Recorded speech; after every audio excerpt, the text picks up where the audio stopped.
नमस्कार. मी आहे father Michael जी वसई. लोकशक्ती न्यूजतर्फे आयोजित केलेल्या ऑनलाईन खुल्या स्पर्धेमध्ये मी भाग घेतला आहे. माझा विषय आहे ख्रिस्ती समाजाच्या ज्वलंत समस्या आणि त्यावरची उपाययोजना. मित्रहो, वास्तविक खरी समस्या अशी आहे की आपल्या ख्रिस्ती समाजाच्या धार्मिक नेतृत्वामधला परखडपणा नष्ट झालेला आहे. ख्रिस्त परखड होता. अवघ्या 12 वर्षाचा असताना तो आपल्या आईबापांना बजावतो, तुम्ही माझा शोध इतरत्र का केलात? मी माझ्या पित्याच्या घरात सुरक्षित असेन असं तुम्हाला वाटलं नाही? आणि त्यावेळचे ते शास्त्री परुषी मोठे तरी देखील त्यांना बजावून येशू ख्रिस्त म्हणतो, तुम्ही आपल्या अंतःकरणामध्ये घाण घेऊन फिरत असणाऱ्या संगमरवरी कबरीसारख्या आहात. आणि या परखड बोलण्याचा परिणाम काय झाला? अवघ्या 3 वर्षामध्ये येशूने त्या इस्रायलचं एवढं प्रबोधन केलं की त्याच्यानंतर त्याचे प्रेषित आणि शिष्य यांनी सगळ्या जगात जाऊन त्याची शिकवण पसरवली आणि आज सगळ्या जगामध्ये त्याचे सगळ्यात जास्त अनुयायी आहेत.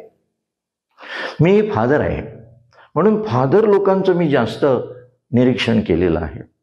फादर लोकांच्या प्रवचनामधला परखडपणा मावळला आहे. त्यांची प्रवचनं शांत, नियमित आणि जणू काही सगळ्यांना खुश करणारी अशी होतात. आमच्या कॅथलिक धर्मगुरूंमध्ये मी 2 प्रकार समजतो. एक प्रकार आहे पुजाऱ्यांचा आणि दुसरा प्रकार आहे तो प्रवक्त्यांचा.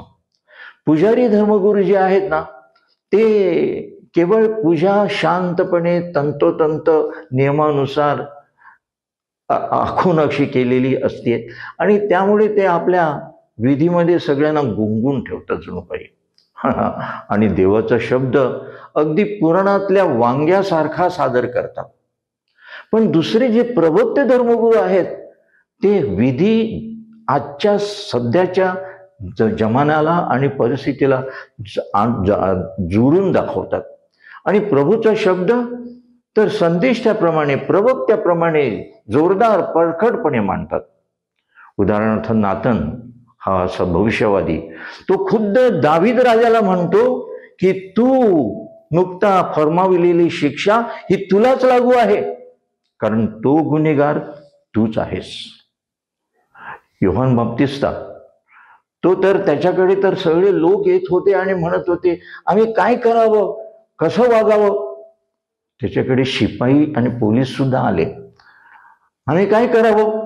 त्यावर योहान बाप्तिस्ता त्यांना सांगतो की तुम्हाला जे पगार मिळतं त्या पगारामध्ये समाधानी राहा, लाचलुचपत घेऊ नका. आणि अशा ह्या परखडपणाचा परिणाम आज सुद्धा झाला पाहिजे, तरच खरं म्हणजे देवाचं राज्य जे आपण आणू इच्छितो ते आणलं जाईल. म्हणून हा परखडपणा आलाच पाहिजे.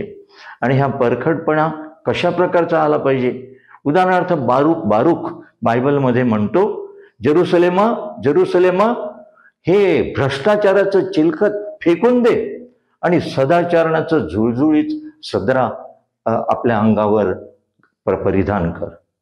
आज प्रवक्ता धर्मगुरूने म्हणायला पाहिजे की हे भारत देशा, हे भ्रष्टाचाराचं चिलखत फेकून दे आणि वास्तविक सदाचरणाचा झुळझुळीत सदरा परिधान कर. पण तसं होत नाही. अशा प्रकारचे प्रवक्ते धर्मगुरू आणि प्रवचनकार आज मावळलेले आहेत. आणि म्हणून परिणाम काय दिसतो? गेल्या वर्षी खुद्द आपले पंतप्रधान मोदी यांनी सगळे ख्रिस्ती सामाजिक आणि धार्मिक नेते यांना ख्रिस्त जयंती साजरी करण्यासाठी खुद्द त्यांच्या निवासस्थानी बोलावलं. तिथे आपल्या ह्या नेत्यांनी काय केलं? त्यांनी मोदींवर स्तुती सुमने उधळली.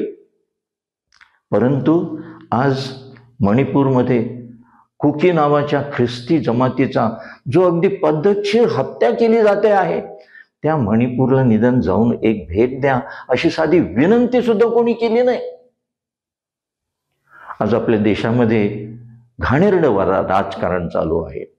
पैशाच्या जोरावर खासदार आणि आमदार विकत घेतले जातात आणि लोकनियुक्त सरकार पाडली जातात. वास्तविक आज ज्याला आपण देशाची घटना म्हणू, संविधान म्हणू, त्याची आज हत्या होत आहे. अशा वेळेला आपण बघत राहायचं. वास्तविक संविधान हा पवित्र ग्रंथ आहे की जो सगळ्याला, अगदी दलितातल्या दलिताला समानता देणारा असा तो ग्रंथ, पवित्र ग्रंथ आहे. आणि त्याच्या संरक्षणासाठी, रक्षणासाठी आज आपण देवळातलं कुलपीठचा सुद्धा वापर केला पाहिजे. प्रसंगी रस्त्यावर उतरलं पाहिजे. निवडणुकीच्या वेळेला ह्या संविधानाच्या विरुद्ध जाणाऱ्या पक्षांच्या विरुद्ध भूमिका घेतली पाहिजे. पण तसं आज होत नाही.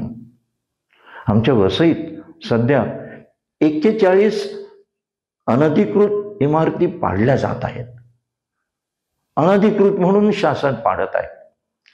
परंतु त्यामुळे शेकडो कुटुंब रस्त्यावर आलेली आहेत आपल्या मुलाबाळांना घेऊन. रात्री थंडीमध्ये ती रस्त्यावर झोपत आहेत. अशा वेळेला चर्चने शांत बसावं? नाही. वास्तविक त्याची संशोधन झालं पाहिजे की ह्या इमारती बांधल्या कोणी, त्यामध्ये काही माजी नगरसेवक आहेत, त्यांना परवानगी दिल्या कोणी, त्यावेळेला अधिकारी कोण होते, ते सगळं शोधून काढलं पाहिजे. आणि अशा ह्या जबाबदार लोकांकडून नुकसान भरपाई वसूल करून त्यामधून ह्या कुटुंबांना नवीन घरं घेण्यासाठी मदत केली पाहिजे. पण हे होत नाही. हेच आणि त्यासाठीच वास्तविक मी म्हणतो की आज आपल्या ख्रिस्ती समाजाची खरी मोठी समस्या अशी असेल की आज हा परखडपणा आपल्याकडे नाही. ख्रिस्ताचं न्यायाचं राज्य आणण्यासाठी आपण झटत नाहीत. आमच्या वसईला आता नवीन बिशप मिळालेले आहेत, थॉमस डिसूजा. त्याच्याबद्दल आमची खूप काही अपेक्षा आहेत. मी त्यांना शुभेच्छा पाठवल्या आणि त्या शुभेच्छेमध्ये एक शुभेच्छा किंवा एक अपेक्षा अशीच म्हटली की बिशप साहेब प्रवक्ते व्हा, आपल्या धर्मगुरूंना प्रवक्ते बनवा आणि त्यांना पाठवा. ख्रिस्ताचं मिशन अजून पूर्ण झालेलं नाही. ख्रिस्त कोणतं मिशन घेऊन आला? तो म्हणाला, मी आलो आहे तो अशासाठी की जे धरून नेलेले आहेत त्यांना सोडावावे, जे ठेचले जात आहेत त्यांना सावरावं आणि गोरगरिबांना एक शुभवर्तमान द्यावं. ते मिशन जर आपल्याला पूर्ण करायचं असेल तर हा येशू ख्रिस्ताचा परखडपणा आपल्या प्रवचनामध्ये आला पाहिजे, आपल्या वृत्तीमध्ये आला पाहिजे. ते जर आलं आणि त्याप्रमाणे जर आपण काम केलं तर नक्कीच देवराज्य, ख्रिस्ताचं राज्य, त्याला आपण रामराज्य सुद्धा म्हणू शकू, आपल्यामध्ये येऊ शकेल. जय हिंद, जय ख्रिस्त. नमस्कार.